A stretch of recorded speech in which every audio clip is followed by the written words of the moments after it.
We were filled with excitement when we visited Cambodia in March 1975.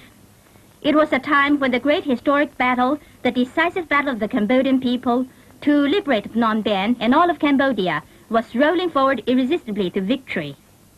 There, we witnessed a moving scene of an intense struggle by the Cambodian army men and civilians who are doing everything for the liberation of their motherland. This film is but a fragment of the shots we took during our brief stay. The triumphant war waged by the heroic Cambodian people for 5 whole years under the guidance of the correct line of independence, initiative, and self-reliance, and of the People's War, has added a most brilliant chapter to the history of Cambodia. A new Cambodia has now emerged in the East.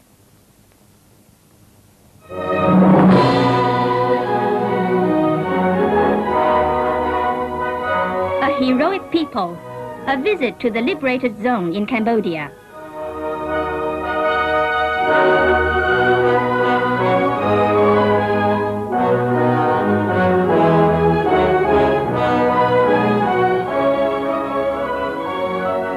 Angkor, a historic site of great magnificence, is the pride of the Cambodian nation. After the reactionary coup staged by the traitorous Long No clique on March 18, 1970, the Cambodian people rallied around the National United Front with head of state Samdech Norodom Sihanouk as his chairman, and the Royal Government of National Union with Samdech Binot as its prime minister and Khieu Samphan as its deputy prime minister, and waged a heroic war of resistance. The raging flames of the People's War soon spread to every part of the country. Now, liberated Angkor stands like a steel giant in front of the enemy.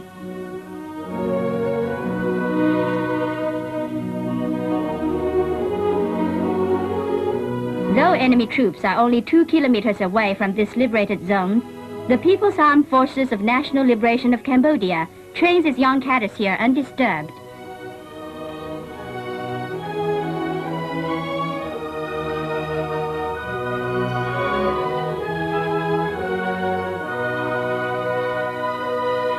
Angkor fights on in glory.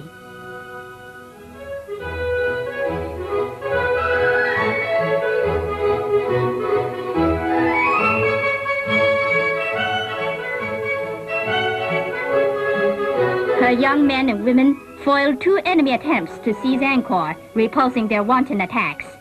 They solemnly pledge, to defend Angkor is to defend our national honor and safeguard the sovereignty and dignity of the motherland. We will defend her like the apple of our eye.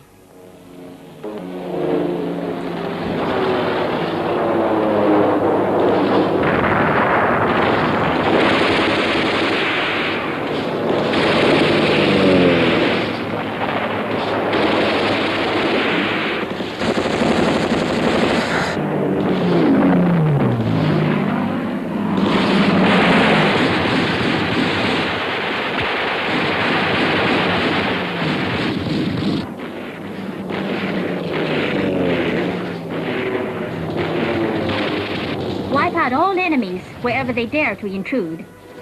The patriotic Cambodian army men and civilians shot down and destroyed over 1,700 enemy planes from March 18, 1970 to March 1975. Victory belongs to the heroic sons and daughters of Angkor and to the brave commanders and fighters in the field. Khieu Samphan, Deputy Prime Minister, Commander-in-Chief of the People's Armed Forces, and Chairman of the High Military Command, is studying the overall war situation.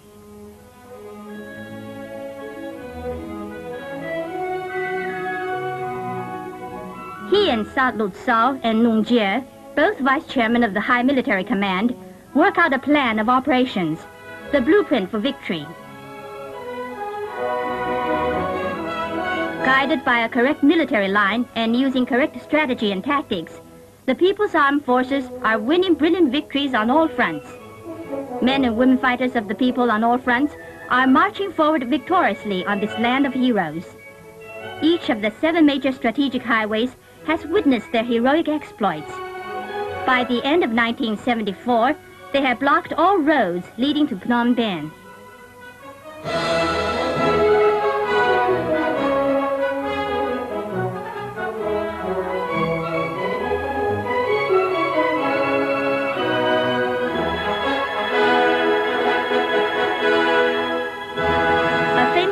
was fought here on Highway number 6.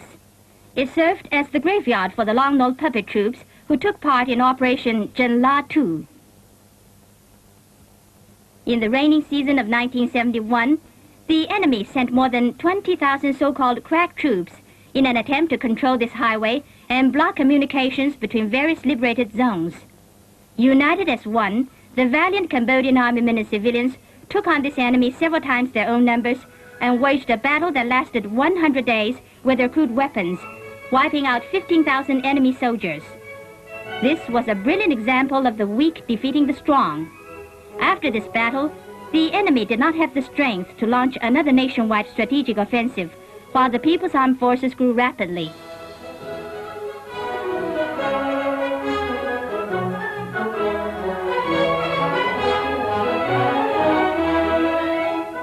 Long Nol is indeed a good quartermaster. When weapons are needed, take them from the enemy. These fighters on the Phnom Penh front, like legendary heroes, never saw tanks or armored cars before. But after a short period of training, they charge into the enemy lines on these iron steeds and annihilate large numbers of enemy troops.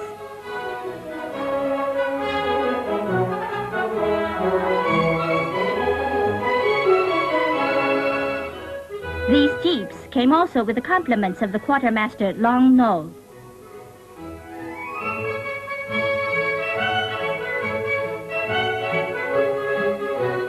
This 14-year-old boy is not even up to the steering wheel, yet he learned to drive when he was only 13 and had transported ammunition to the front all by himself.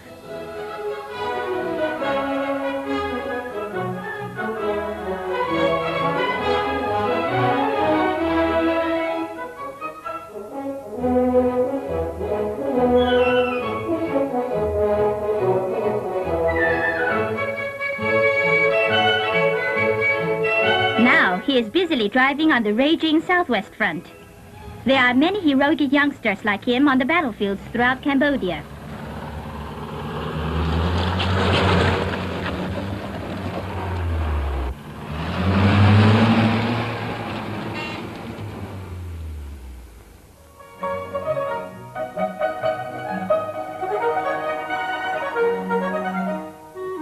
All possible means of transport are put to use.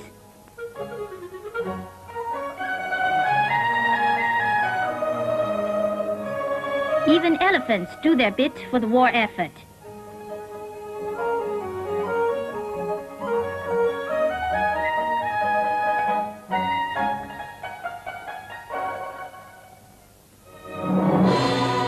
Kep is a famous sea resort in Cambodia.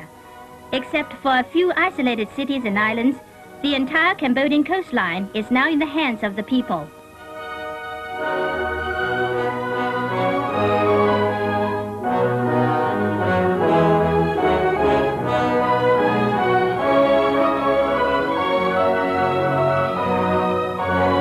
Or 3 kilometers from here, there's an isolated island called Rabbit Island, where a small band of enemy troops are still entrenched. People's soldiers guard the coastline of the motherland day and night.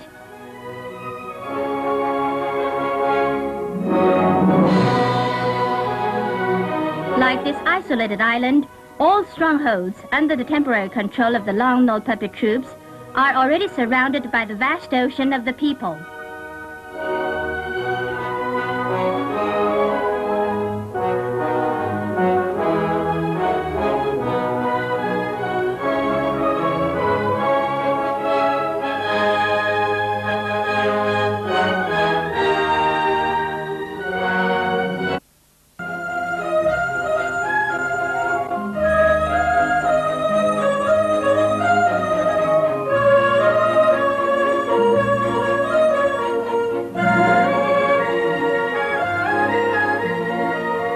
Another battle is being waged here. A gigantic mass movement to build water conservancy projects unfolds vigorously in the rear areas of the liberated zone in Cambodia. All over the liberated zone, thousands of people are working on water conservancy projects. The commander of the Angkor Siem Reap front works shoulder to shoulder with the masses.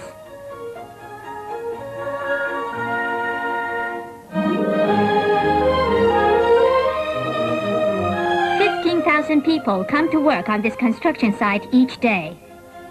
Owing to the lack of water, rice was not grown as a rule in the dry season. But today's emancipated peasants say proudly, "In farming, rely on the people and not on heaven."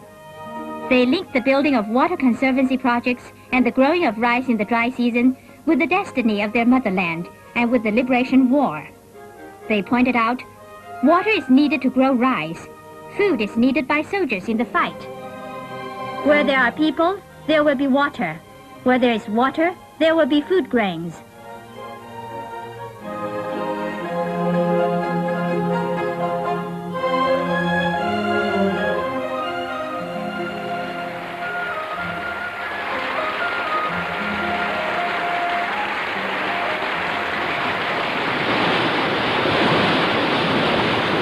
Water flows in abundance as the people have willed.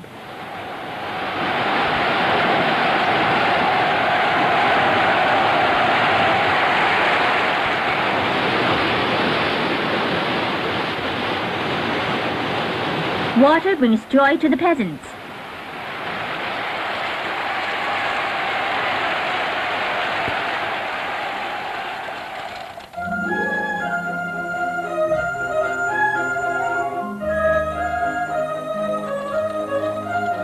After the baptism of fire in the 5 Years Liberation War, profound changes have taken place in Cambodia's rural areas. Under the leadership of the National United Front and relying on the collective strength of the groups of solidarity for increasing production, the broad masses of Cambodian peasants fought bravely to transform nature and steadily increased grain production so that there's more than enough food to meet the needs of the liberated zone. This is a remarkable achievement won by a great people under difficult wartime conditions.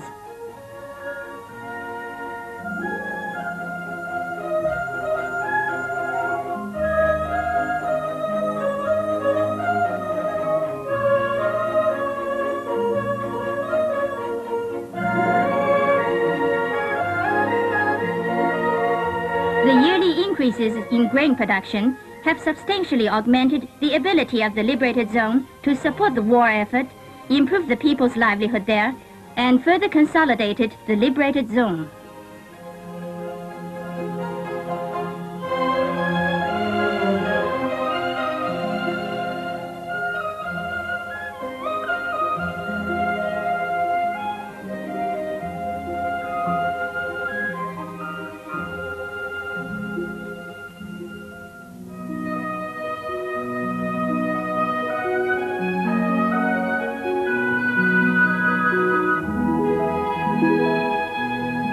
The production of cash crops in the liberated zone has also been restored and developed in the course of the war. Bombs from US B-52s destroyed over 80% of this pepper plantation. But pepper is growing well on the soil of this heroic plantation, which exports 700 tons annually.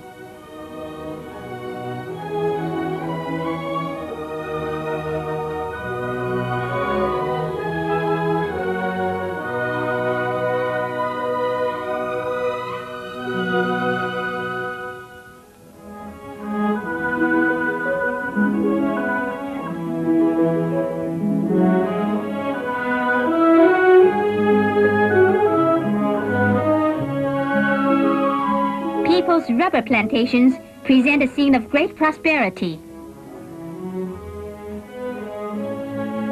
This is a world-famous rubber plantation in the eastern region composed of Rup and 6 other branch plantations. Most of these branch rubber plantations once belonged to the colonialists. The workers say with indignation, "You have only to count the number of rubber tree leaves to know just how much money the bosses made."